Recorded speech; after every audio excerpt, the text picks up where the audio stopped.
All right, well, I want to welcome everybody here, and especially the Lieutenant Governor and Representative Hunt for taking the time to come here, Captain McGonigal from the Undersea Warfare Development Center, General Kelly from Unmanned Systems down at the Pentagon, and all of our guests and friends, people here who've made this possible. So I'm Mark Abbott, I'm the Director and President of Woods Hole Oceanographic Institution, and I want to welcome you to what's known as Paul's Mall.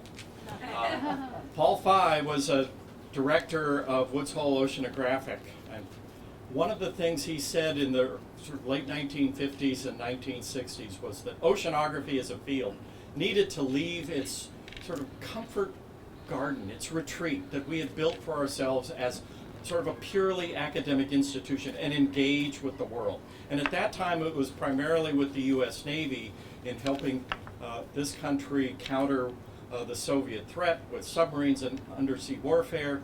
That was a big part of what transformed Woods Hole, but then National Science Foundation, NOAA, NASA, we continued that engagement in science and bringing understanding and the best technology to handle and explore this most precious resource, this ocean planet. And what you see around you today is really the latest iteration, but what you're about to see over the next 10 years is a real transformation. No different than what Paul Fye said in the 1950s. This is a different world. The oceans are really under stress. We've seen it. People who make a living off it for fishing, people trying to transport goods, people who try and go to the beach. We all know that we're seeing and experiencing these changes in our ocean, and still our economy, our life, everything depends on the health of the ocean. What's transforming is the kinds of tools and technologies we can bring to bear. And it's not now just for science. We can begin to observe the ocean, but we can also engage the public. These data sets that you're going to start to see are real time. People will be able to see it on their smartphone. People will be able to engage in saving the ocean, preserving the ocean, and making sure it stays healthy. The other thing that's changing is it used to be the big institutions, the federal government, national labs, big universities were the only ones that could play in this arena. It takes a lot of work to run big ships like this. Not everybody can do that. But smaller vehicles, some of the robotics, maybe it's not quite smartphone pricing, but they're moving in that direction. That innovation that's coming out is really almost weightless. Things that we thought were going to be here forever, big industries like Macy's and Target, are beginning to be transformed and disrupted. And we're starting to see those kinds of disruptions happen in ocean sensing. We think that's a good thing. Because a couple of months ago, or about 6 weeks ago, I was at the UN Ocean Conference, and there was a fisheries manager there. He said, I'm from the Seychelles Islands. I have to survey an area as big as France, and I have 3 little ships. And my per capita average income is $5,000. So a $5,000 instrument is way beyond what they can afford. The kinds of transformations we're going to see in the technology is going to open that up. And we need to be faster. We need to be able to take advantage of that. And WHOI plans to be and is in the lead of leading that innovation. The DunkWorks, funded through the Mass Tech Collaborative, is going to engage our scientists and engineers, our postdoctoral researchers, our students, but also the small businesses, other government agencies, and big businesses as well, to come together to share in that innovation ecosystem. And so the Commonwealth of Massachusetts has really been key in enabling that. We are the epicenter of the marine robotics industry, and we plan to continue to build that new innovation ecosystem. These are hard problems. They still require big, hard, expensive ships, but it's an important ecosystem. It's science that must be done, and we need to bring the best and latest technology to that. So with that, I'd like to introduce Pat Larkin from the Mass Tech Collaborative and the Innovation Institute. And again, thank you all, and thank you, Lieutenant Governor, for coming down.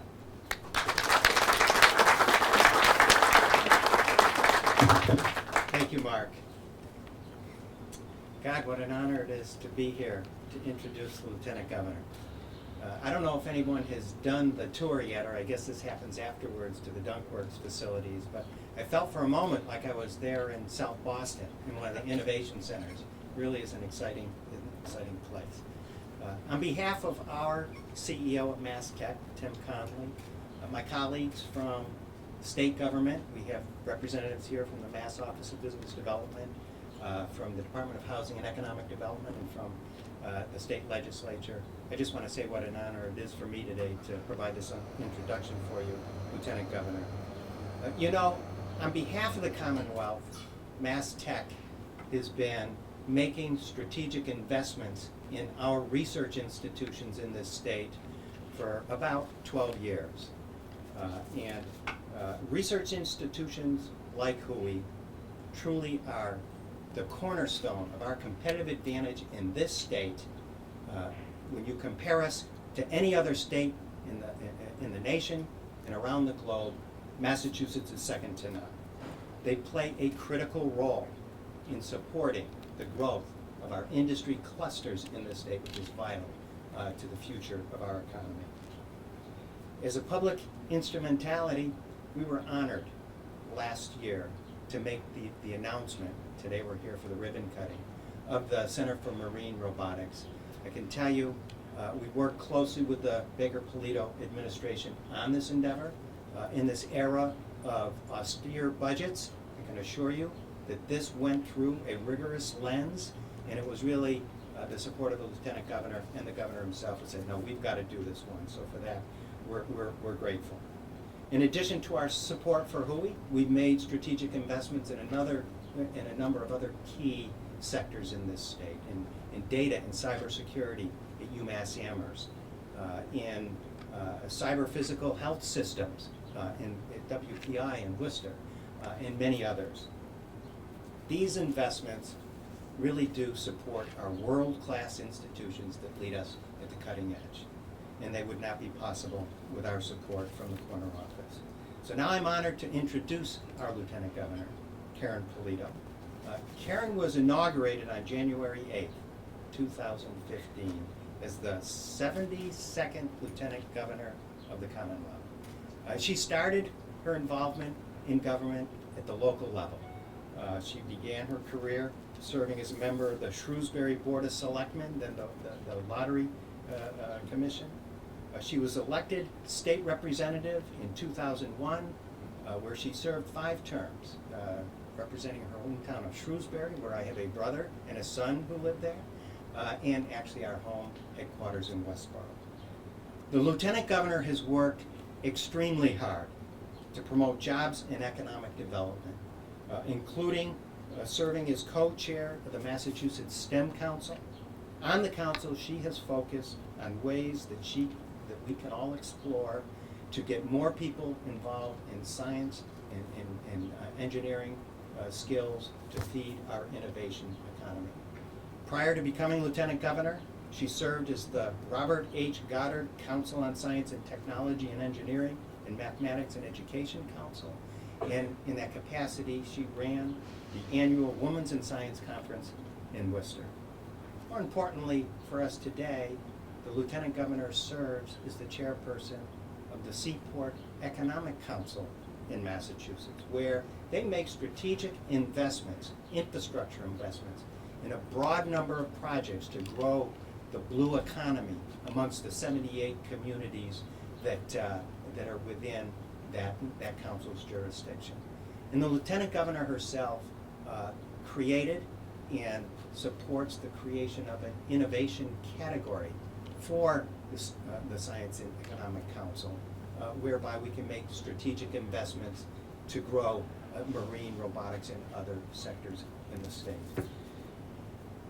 The Lieutenant Governor is a true champion for the marine economy in Massachusetts, and I'd like to take this opportunity to welcome her to the podium.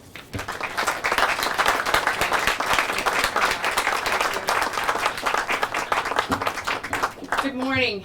I am proud and honored to be here in the town of Falmouth, and I'm so grateful to the community officials who are here today, who serve as a team of people today, those that came before you and those who will come after you, as the host community to this Marine Science Center, to WHOI, who will be celebrating 100 years in this community by 2030, that is unleashing great ideas that will help us around the world protect our oceans and seas. And I feel very much a part, while rooted here and grounded here in Massachusetts, a part of something much bigger that you explore and develop every single day. I want to thank Susan Moran, who is the chair of the Falmouth Board of Selectmen, and Julian Suso, who is the town manager.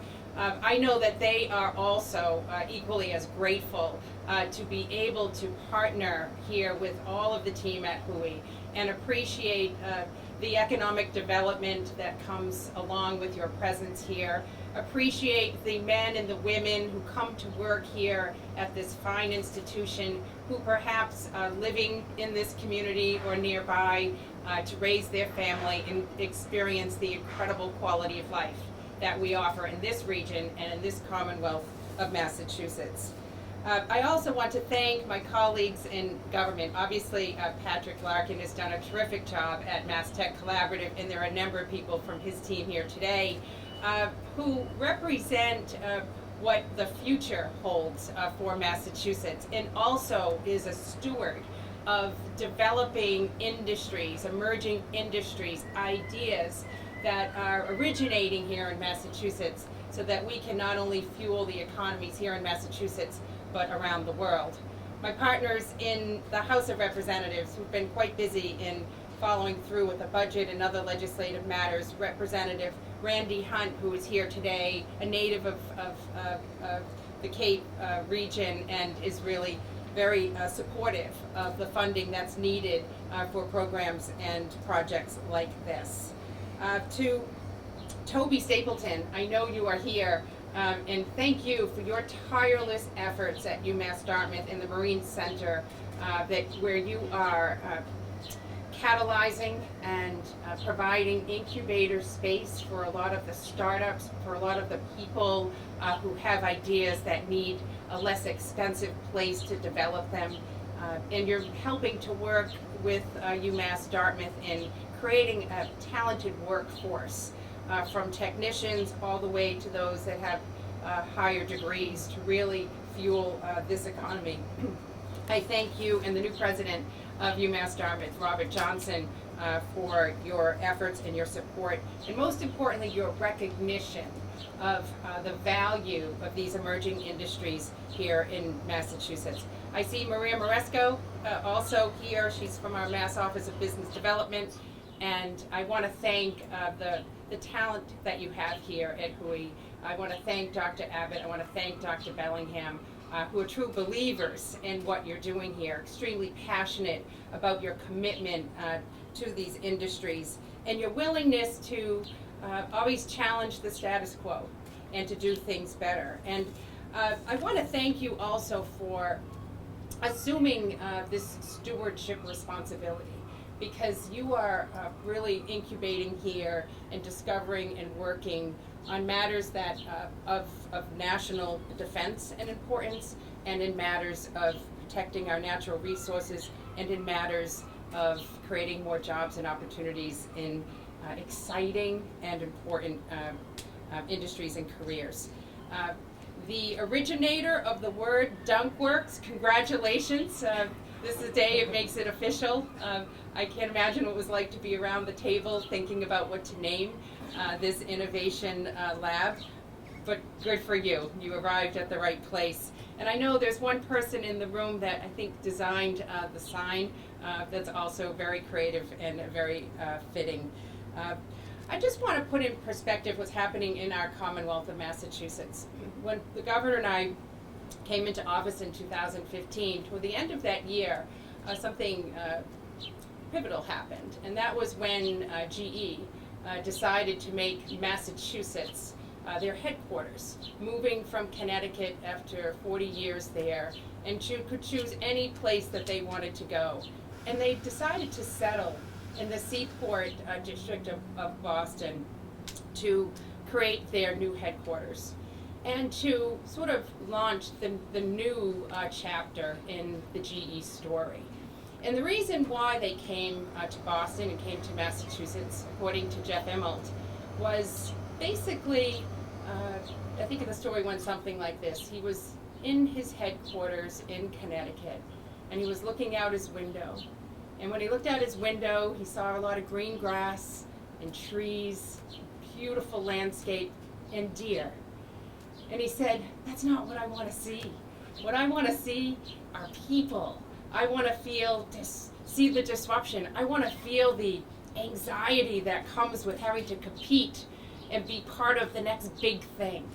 And that's how he arrived at the idea of moving to the seaport, where people are thinking about and researching and developing those next big things, and being close to MIT and Harvard, but then to UMass Boston and all of the other academic institutions that are part of the ecosystem in Massachusetts that is working on those next big things.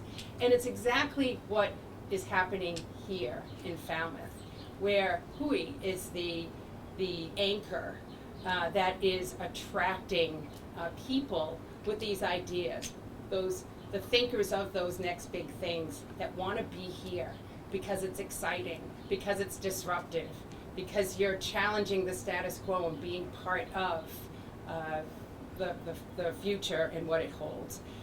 Recently I was at Natick Labs and working with some of the folks at MIT, and they're discovering how to use sensors in fabrics that will allow military soldiers to sense friendly and enemy when on a field, or to be able to embed communication devices in these fabrics, in these textiles, that will be able to communicate not through wireless, because that's not safe, but through laser light, information back and forth to help the mission of that soldier in that deployment. Think about here what you're using in your new technology. Sensors, the idea that you can put unmanned vehicles and autonomous vehicles underwater on a mission to collect data and information about the floors and the oceans, the floors of our oceans and the seas around the world, to remote places that are probably very challenging for human beings to be a part of, to collect that data. And how these missions will help us develop more ability to have deep water wind and create more green energy around the world, or to follow rare species, whether they're turtles or what we have an abundance of here in the Commonwealth, sharks. And I was looking at that unmanned vehicle right behind you that basically sends a very strong message to the sharks, like, get out of my way, we're in.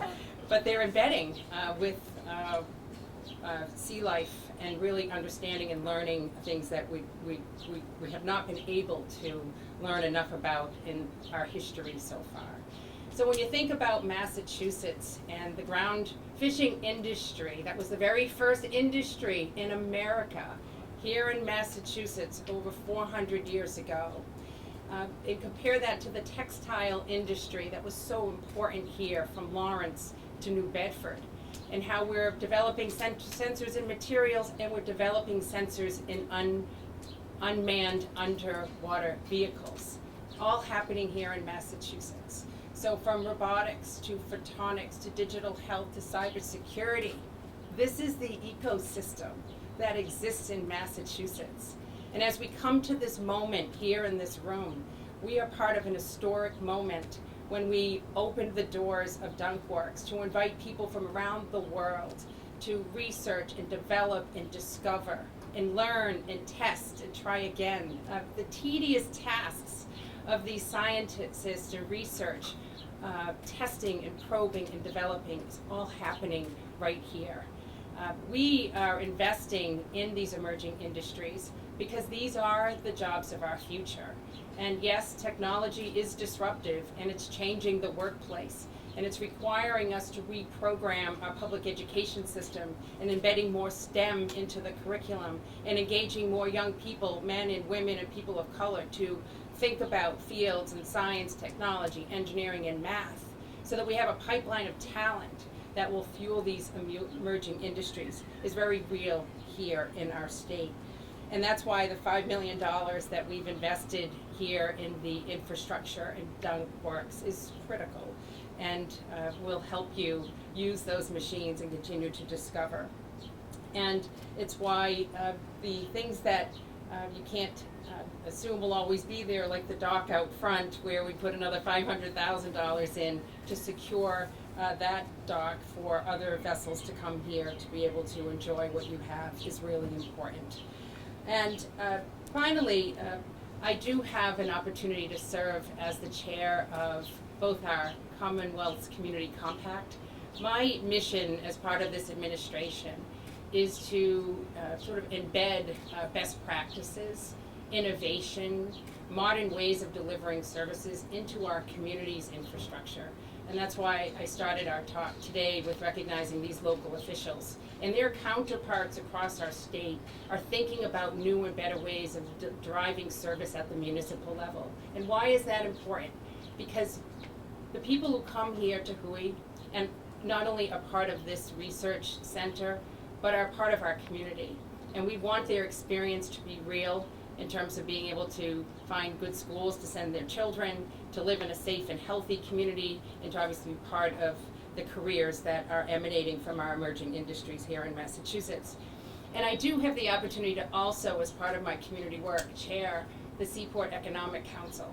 We have 78 communities on the coastline of Massachusetts that have critical infrastructure that serve not only the Deepwater Port in New Bedford, or the port in Gloucester, or the Seaport Industrial District in Boston, but have piers and docks and places that can be developed with the right infrastructure for economic development, for more jobs, for the blue economy to expand here in Massachusetts.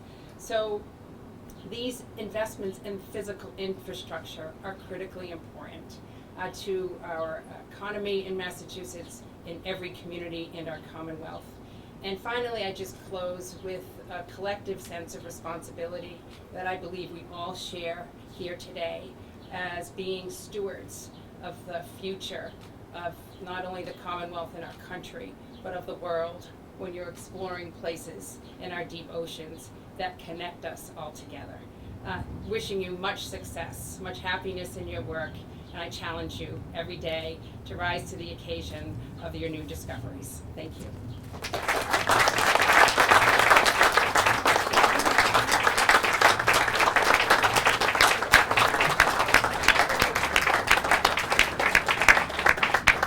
Thank you so much, Lieutenant Governor, and I would be remiss to not thank you for the Seaport Council, because we're looking at this not just to support our ships, but making it a centerpiece for a whole waterfront that would explore a history of this area, from seafaring to science, to looking at education, making it a much more engaged area, so that it's, yes, it'll be a home for the ships and a place to go out and test things, but really making it kind of like the Freedom Trail in the North End, but a science trail for understanding our connection to the sea. So that's vision is beginning to come together.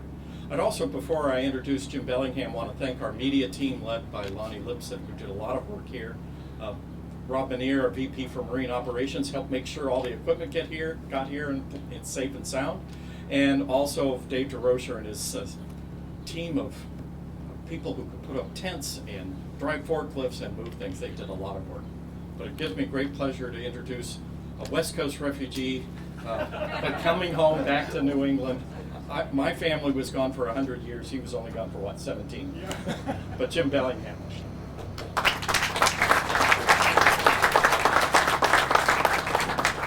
Actually, I have to say that my grandfather, when he immigrated, arrived at the Cunard line here, just up the road in Boston Harbor.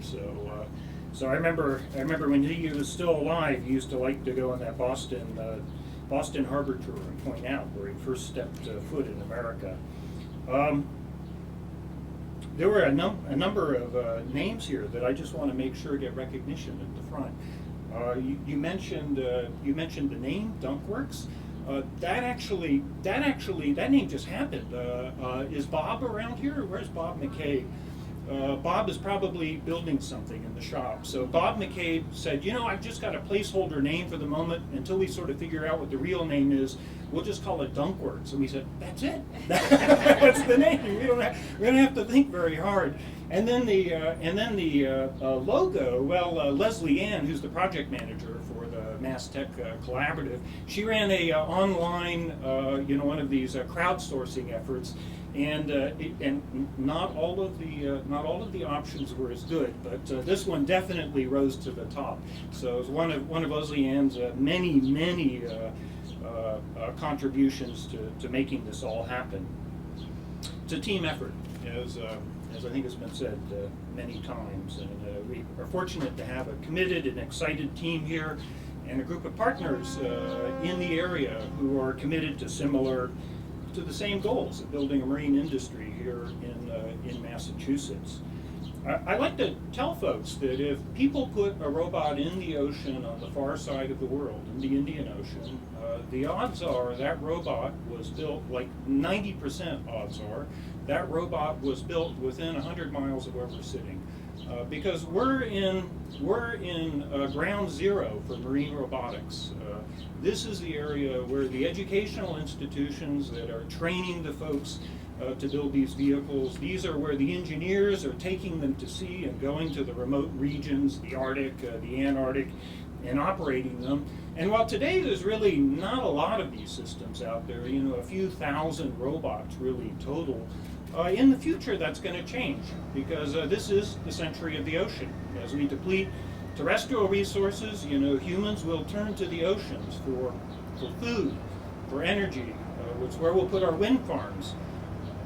And in order to do that, we'll need robotic systems. It's a tough environment out there, and many of the things that we need to do cannot be done sort of cost effectively underwater by humans. It'll be done by humans remotely via our robot surrogates. And I think, I would be very remiss not to point out that Woods Hole has had a long history of partnership with the U.S. Navy. And we see the U.S. Navy as coming into a very demanding time where there's rising tensions in the world, where there are potential adversaries who are every bit as smart and clever and as nimble as us. And we're going to have to figure out how to get better. The competition in our space is getting tougher. And to us, that makes it all the more important to get the investment from the state to create these types of facilities, which are not just for Woods Hole, but for our other partners in the area, to learn how to innovate faster, to come up with these new methods for designing the next generation of systems. We were talking a little bit earlier, I said some of the first vehicles that I designed were a couple $1 million vehicles per copy.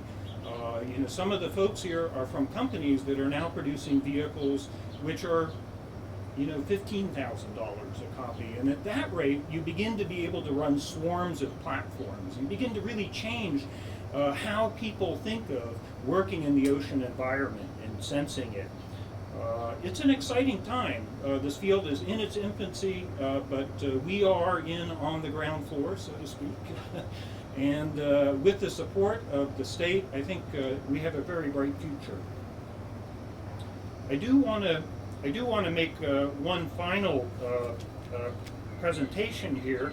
Of course, I've mentioned the partnerships, and of course our partnership with our state is something that we particularly value.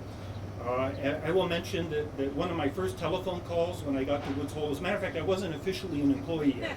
I was showing up to Woods Hole to go to a board meeting, and they said, "Oh, you've got to talk to Pat Larkin." So I called up Pat, and Pat informed me I was already behind, which kind of tells you a little bit about the pace. So we managed to get everything everything okay, and as a consequence, we do have this happy day where we're opening our DunkWorks, which is the first of the facilities. And if you don't mind, we would like to make sure that you remember us. So we've made a little award for you, the DunkWorks Award, with a little plaque here. And thank you so much. We know you have such an incredibly busy schedule. We at Woods Hole and all of our partners here greatly appreciate your coming. So thank you.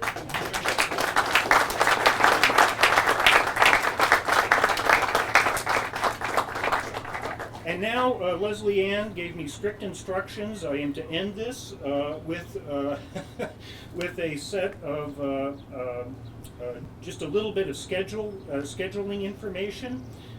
So if you have a green dot on your badge, you're part of a group which is going to do a little bit of a dock tour, and we're going to go on the ship. If you do not have a green dot on your badge, then you have an opportunity to go to DunkWorks. Now, for those of you who go and tour DunkWorks, be back in the tent by 11:30, because then that'll be your opportunity to go aboard the ship and get the dock tour. And I think without any further ado, unless Mark, you have some concluding comments, we'll say thank you for coming. It's wonderful. Really makes us feel special to have you all joining us for opening this facility. Thank you and welcome, and we look forward to a long and happy future here.